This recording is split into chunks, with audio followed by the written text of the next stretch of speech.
আজ আমি কাতলা মাছ দিয়ে একটা রসালো ঝাল বানিয়ে দেখাবো। এই মাছের ঝালটা বানানোর জন্য এখানে 4টে পেটি নিয়ে নিয়েছি। এবার খুব সামান্য নুন আর হলুদ দিয়ে একটু মেখে রাখবো। নমস্কার বন্ধুরা, লক্ষ্মী রেল ব্লগ 157K চ্যানেলে সকলকে স্বাগত জানাই। এবার ম্যারিনেট করার জন্য দিয়ে দিচ্ছি খুব সামান্য একটু নুন,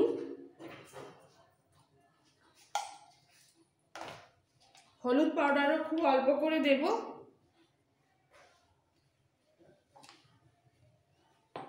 এবার মেখে ফেলবো।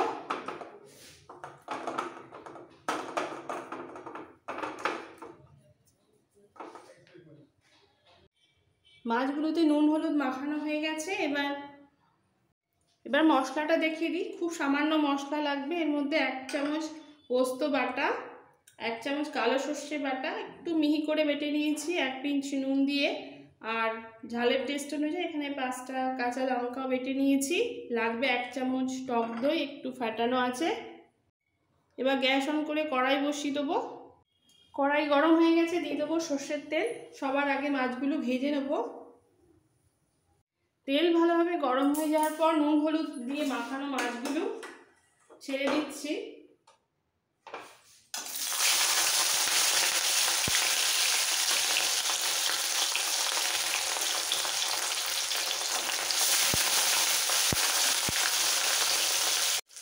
দুবার এই মাছগুলো ভেজে নেব। আর মাছগুলো কিন্তু খুব কড়া করব না, হালকা ভেজে তুলে নিতে হবে। দুটো পিঠই হালকা ভাজা হয়ে গেছে, এরকম ভেজে নিতে হবে। এইভাবে আরও বাকি 2 পিস ভেজে রেডি করে আমি দেখাচ্ছি। সবকটা মাছ ভেজে রেডি করে নিয়েছি। এবার এই তেলের মধ্যে, মাছ ভাজার তেলের মধ্যে ফোড়ন দেব।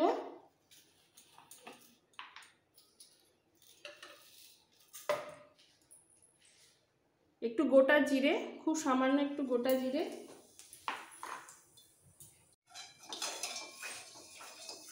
ফোড়নটা একটু ভেজেই দিয়ে দিচ্ছি কালো সর্ষে বাটা, 1 চামচ কালো সর্ষে বাটা, 5টা কাঁচা লঙ্কা বাটা,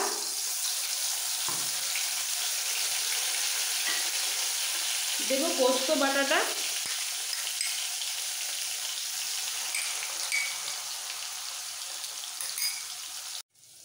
মশলাটা কষানোর জন্য দিয়ে দিচ্ছি অল্প করে জল।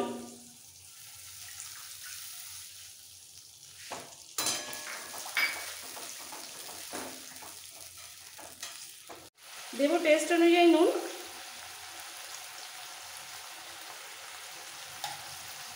খুব সামান্য একটু হলুদ পাউডার, 1 পিঞ্চ মতো হলুদ দিলাম। লাইট কালারটা রাখবো। এবার একটু কষিয়ে নেব।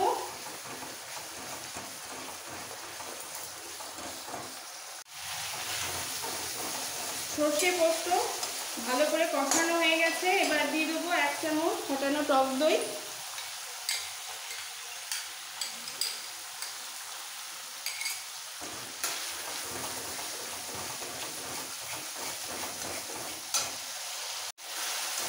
দই দেওয়ার পরেও একটু কষিয়ে নেব।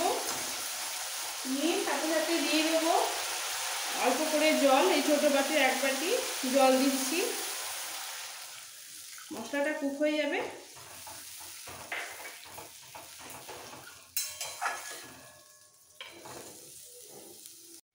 আর ফুটতে ফুটতে দিয়ে দিতে হবে কটা চিনির দানা, টকের ব্যালেন্সটা ঠিক রাখবে।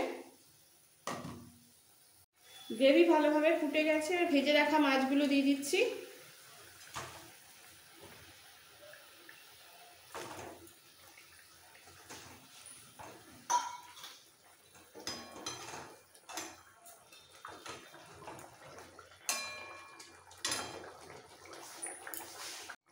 মাছগুলো একটু উল্টে পাল্টে মাখা মাখা হওয়া পর্যন্ত ওয়েট করব।